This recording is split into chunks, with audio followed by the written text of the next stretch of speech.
वालेकुम। Welcome to mushroom mathematics. आज हम रियल नंबर्स की जो प्रॉपर्टीज़ करने जा रहे हैं वो होगी एडिटिव प्रॉपर्टी। एडिटिव प्रॉपर्टी हमें कहती है कि if A is equal to B then A plus C is equal to B plus C for all A B and C. ये बिलोंग करेगा हमारे पास ये बिलोंग करेगा हमारे पास रियल नंबर में से। इसकी एग्जांपल देख लेते हैं। ए इज इक्वल टू बी का क्या मतलब है कि रियल नंबर्स में हमने पहले भी एक प्रॉपर्टी की थी। रिफ्लेक्सिव प्रॉपर्टी हमें कहती है a is equal to a. ठीक है, तो अब हमारे पास a is equal to b में हम लोग क्या कह सकते हैं कि two is equal to two and two जो है वो बिलोंग करता है रियल नंबर में से। तो इसकी एग्जांपल ले लेते हैं, वही जिस तरह हमने ट्रांजिटिव प्रॉपर्टी में किया था कि हमने एक लीनियर इक्वेशन लेके फिर हमने उसको प्रूव किया था। तो इसमें भी हम लोग ले लेते हैं कि x minus five is equal to seven. ठीक है, एक्स में हमने वो वाली वैल्यू पुट इन करनी है जिसमें से अगर हम फाइव माइनस करें तो आंसर हमारे पास क्या है, सेवन आए। तो ट्वेल्व माइनस फाइव अगर हम करते हैं तो हमारे पास आंसर क्या आता है, सेवन। तो एक्स हमारे पास क्या है, ट्वेल्व।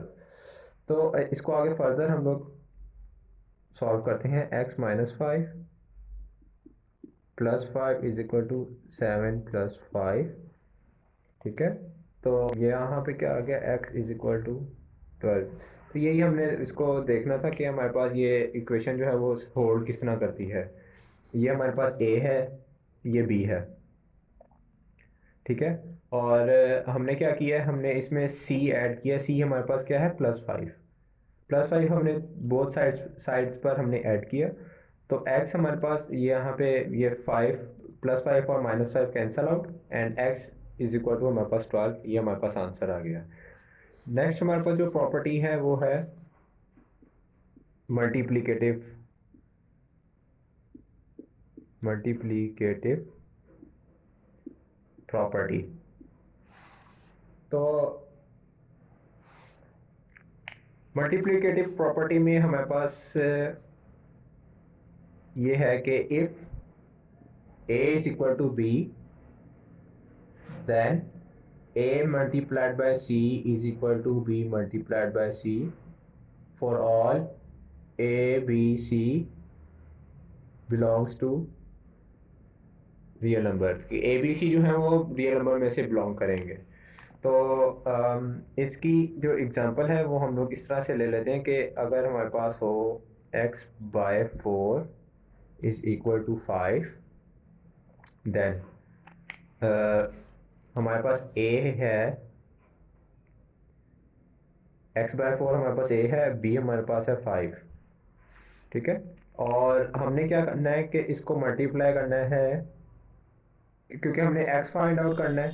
तो इसके लिए हमें क्या करना पड़ेगा कि फोर को डिनोमिनेटर में से रिमूव करना पड़ेगा। ठीक है, तो उसको रिमूव करने के लिए हमें क्या है, x बाय फोर, इसको हमें मल्टीप्लाई करना पड़ेगा फोर के साथ। तो जब फोर के साथ मल्टीप्लाई करेंगे तो ये कैंसल आउट एंड देन हमारे पास क्या बच गया, x is equal to five multiplied by four, 20। अब इसको चेक करने के लिए कि हमारे पास ये आंसर ठीक आया कि नहीं ठीक आया, हम इसको पुट इन करते हैं हमारे पास जो जो इक्वेशन थी ना इसके अंदर। 20/4 is equal to five and जब इसको हम सॉल्व करते हैं तो फोर फाइव ज़ा 20, फाइव इक्वल्स टू फाइव। तो ये हमारे पास आंसर वैलिड है, ये वाला आंसर हमारे पास क्या है, वैलिड है। तो मल्टीप्लिकेटिव प्रॉपर्टी भी हमारे पास जो है रियल नंबर्स में वो होल्ड करती है। नेक्स्ट हमारे पास जो प्रॉपर्टी है वो है cancellation property for addition. Cancellation property for addition. इसमें हमारे पास वो कहता है कि अगर हमारे पास a प्लस सी हो, if a plus c is equal to b plus c, then a is equal to b for all a, b and c belongs to real number. तो इसमें हमारे पास क्या है कि सिंपली हम लोग क्या कर सकते हैं यहाँ पर कि अगर हमें यहाँ पे c को रिमूव करना होगा तो वो क्या होगा कि a प्लस सी माइनस ही हम बोथ साइड्स पर ऐड कर देंगे, b प्लस सी माइनस सी। तो इससे क्या होगा कि c जो है वो बोथ साइड पर कैंसिल हो जाएगा and a is equal to b हो जाएगा हमारे पास। Cancellation property for multiplication,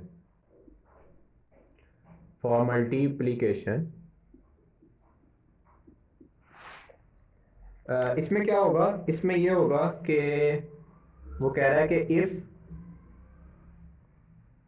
AC is equal to BC and C is not equal to 0, then A is equal to B for all A, B and C belongs to real number। तो यहाँ पर उसने एक चीज़ कही है, वो ये है कि C not equal to zero है। C not equal to zero का मतलब ये है कि क्योंकि हमने यहाँ पर C कैंसिल आउट करना है, तो C तभी कैंसिल आउट होगा जब वो डिनोमिनेटर में लिखा जाएगा, just like AC over C is equal to BC over C। ठीक है, अगर यहाँ पर हमारे पास C ज़ीरो होता है, अगर C हमारे पास ज़ीरो होता है, तो अगर C ज़ीरो पुट करने से हमारे पास ये आंसर हमारे पास क्या आ जाएगा, ये इन्फिनिटी आंसर आ जाएगा, जो कि हमें नहीं चाहिए। तो इसलिए हमने यहाँ पर ये कहा है कि C हमारे पास नॉट इक्वल टू ज़ीरो होना चाहिए। तो C not equal to zero होगा तो C को हम इजीली कैंसिल आउट कर सकते हैं, और जो रिमेनिंग हमारे पास जो इक्वालिटी होगी वो ये होगी कि A is equal to b. Simple हम लोग ये लिखेंगे। उम्मीद करता हूँ कि आपको आज की वीडियो पसंद आई होगी। अगर आपको वीडियो अच्छी लगी है और आप और वीडियोस देखना चाहते हैं या और मैथमेटिक्स को समझना चाहते हैं, तो अभी इस वीडियो को लाइक कीजिए, और अगर आप इस चैनल पर नए आए हैं और अभी तक आपने इस चैनल को सब्सक्राइब नहीं किया तो चैनल को सब्सक्राइब करें। शुक्रिया।